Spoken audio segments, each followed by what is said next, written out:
From advertising to software as a service to data. Across all of our programs and clients, we've seen a 55 to 65% open rate. Getting brands authentically integrated into content performs better than TV advertising. Typical lifespan of an article is about 24 to 36 hours. If we're reaching out to the right person with the right message and a clear call to action, then it's just a matter of timing.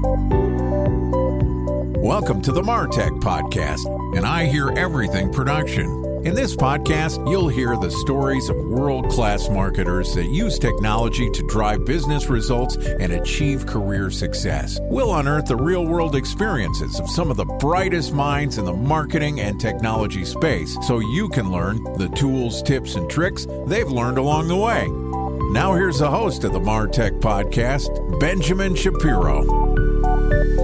Welcome to the MarTech Podcast. I'm your host, Benjamin Shapiro, and today we're going to discuss how artificial intelligence is impacting e-commerce. Joining us is Sebastian Hamann, who is the co-CEO and co-founder of Shopware, which is a holistic, omni-channel digital e-commerce platform for sophisticated mid-market and lower enterprise merchants with flexibility and various options for B2C, D2C, as well as B2B services. Shopware is well positioned as one of the market leaders in its segment, especially in the DACH region, with a fast-growing business in North America as well. Yesterday, Sebastian and I talked about the AI-led industrial revolution of e-commerce, and today we're going to continue the conversation talking about why retail requires entertaining communities. All right, here's the second part of my conversation with Sebastian Hamann, the co-CEO and co-founder of Shopware. Sebastian, welcome back to the MarTech Podcast. Hey, Benjamin. Thanks for having me. Of course, excited to have you back on the show. You know, yesterday we talked about how the future is here. Artificial intelligence is changing how we automate our processes, changes how we are offering products and solutions, building better customer experiences, specifically in e-commerce. But there's one thing that hasn't really changed, even though the world around us is led by artificial intelligence, which is the importance of human connections. Talk to me why retail still requires entertaining and building communities.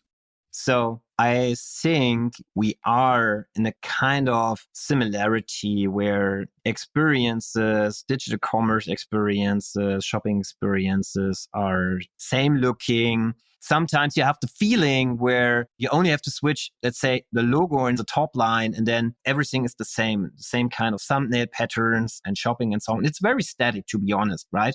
And I think the new dimension of really captivating moments and impressive shopping experiences becomes through entertaining, what is missing in digital commerce at all.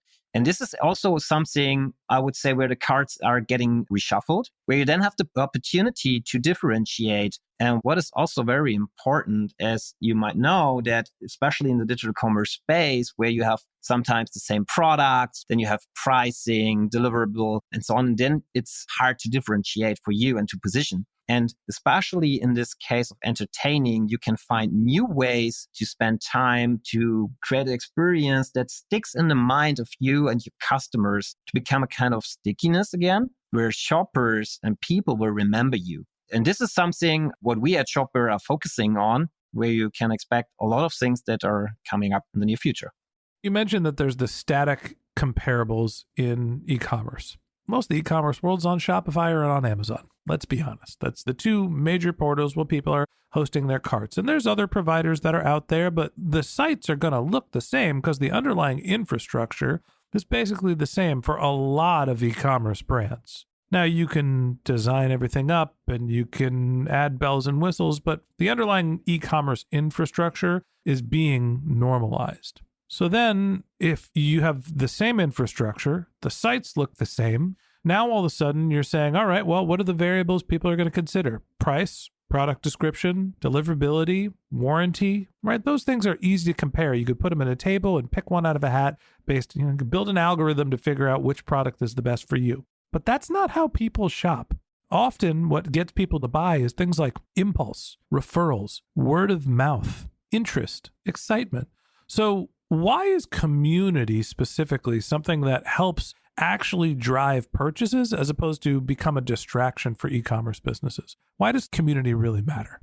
The really good thing of communities is they are contributing. You build a kind of fan base. And I think what is important to understand, in my point of view, people are not simply buying products because of the product. You don't buy a wine or good food because of, you're thirsty and you want to drink. It's more or less because you want to spend time and have a good feeling. For example, with friends, you want to have good conversations. This is what you ultimately, in this case, are aiming for.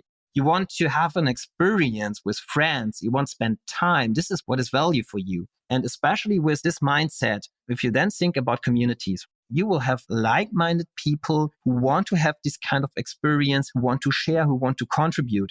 And all these kind of things are counting in for your brand and for your experience. And this is also what you can see in the digital commerce space. So for example, we have customers in the do-it-yourself industry. They are producing some kind of products that, for example, wall paints and so on. And then the people in the community are contributing what you can do with the product, and they're showing it and are very proud of it. And they build a kind of thing that you as a customer can upload your pictures, show the results, what you have built with it. Other people are commenting, then they are engaging. And this is a kind of really unique thing. And if you think about the competitive space of digital commerce, this has become really a differentiator in this way. So communities are super important to also become a kind of uniqueness. It will support you, but also on the long term, it will also lead to decreased customer acquisition cost because the word of mouth is spread. And if the snowball is start rolling and getting bigger and bigger and bigger, and you become a kind of fan base, you become really loyal customers. And also don't miss that these kind of people are also will lead and give you data how you can improve the product.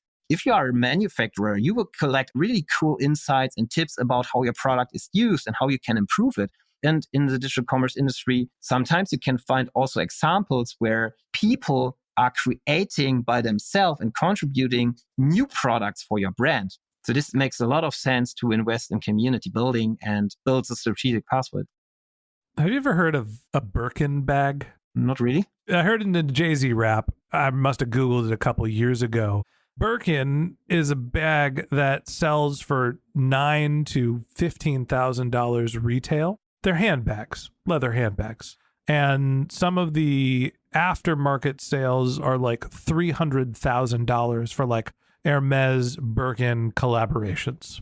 The reason why I bring up Birkin bags, people are not buying Birkin bags for hundreds of thousands of dollars because when you compare the price, warranty, description, and functionality, they are the best bags in the world. I'm sure they're gorgeous, but it's a $300,000 handbags, and the tangible parts of a Birkin bag are the same thing as buying a bag from Patagonia or Gucci or Fendi, or I don't even know what the other bag manufacturers are. I bought my work laptop bag on Amazon 10 years ago. Moral of the story is brand matters. And what helps drives brand is how other people are talking about you. Word of mouth matters. Community matters. This is what helps you build interest and get people to have the want, the desire, the wish to have your product, not the need, not the tangible, but all the human elements about e-commerce that make us really interested in products and feel like we have a connection to them. So I guess as I riff about the importance of community and why it matters specifically in e-commerce, can you give me some examples of brands that are doing a good job building communities around their products that help them drive more sales? I think a very prominent example is Lego, as you might know from your kids or even from yourself as you played with these kind of things. They're building up communities where also people are contributing and showing what you can build with it. Also, the kids are engaging with this Lego Live system where kids are showing what they are building. We have customers in the do-it-yourself community. As I mentioned, Miss Pompadour, it's a direct brand from Germany, who is becoming more and more popular. And they also manufacture and building wall paint, varnish paint, and all these kind of stuff. But what they really do and also accelerating is to create a symphony of inspiration where then also the founders that are creating the product and so on are also, you can see, and they are into the game. They play together with the community, with the people who are engaging, how you can paint furnitures, for example, how you should do it, give tips and inspiration about it. And people value it. And then they're engaging and sending things back. And then they created a kind of gamification approach where you get achievements and awards for what you have contributed to the brand, to the community itself.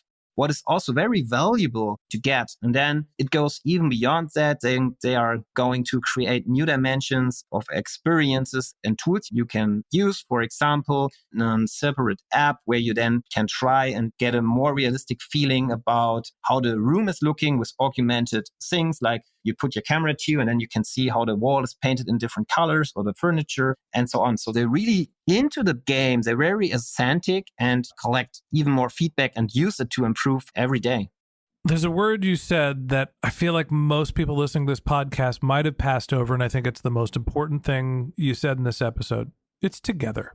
Humans are inherently social beings. And often the reason why we feel a need to buy a product, to engage in a service, is wanting to have that sense of community, wanting to do something together, feeling like you're part of a group. Even if it's some sort of a reflection of yourself, an identity building activity. I have a Birkin bag. I am a Birkin bag person. The reason why being a Birkin bag person is it means that you are together with other Birkin bag people and you're elite, you're special. You have something that is crafted that might be a one-off that other people can't afford, and it makes you feel special, but it also puts you together with this group. And to me, that's what's really important about this notion of community when it comes to e-commerce. It is not just building forums for people to talk about your products or services. It is getting people to unite around a concept that they can believe in that helps them feel structured and connected to other people that have the same likes and interests. And that wraps up this episode of the Martech Podcast. Thanks for listening to my conversation with Sebastian Hamann, the co-CEO and co-founder of Shopware. If you'd like to get in touch with Sebastian, you can find a link to his LinkedIn profile in our show notes. You can contact him on Twitter. His handle is Hamann Sebastian. That's HAMANN SEBASTIAN. Or you could visit his company's website, which is shopware.com. Just one more link in our show notes I'd like to tell you about. If you didn't have a chance to take notes while you were listening to this podcast, head over to martechpod.com, where we have summaries of all of our episodes and contact information for our guests. You can also subscribe to our weekly newsletter, and you can even send us your topic suggestions or your marketing questions, which we'll answer live on our show. Of course, you can always reach out on social media. Our handle is martechpod, MARTECHPOD, on LinkedIn, Twitter, Instagram, and Facebook, or you can contact me directly. My handle is Ben J. Shap, BENJSHAP. And if you haven't subscribed yet and you want a daily stream of marketing and technology knowledge in your podcast feed, we're going to publish an episode every day this year. So hit the subscribe button in your podcast app and we'll be back in your feed tomorrow morning. All right, that's it for today. But until next time, my advice is to just focus on keeping your customers happy.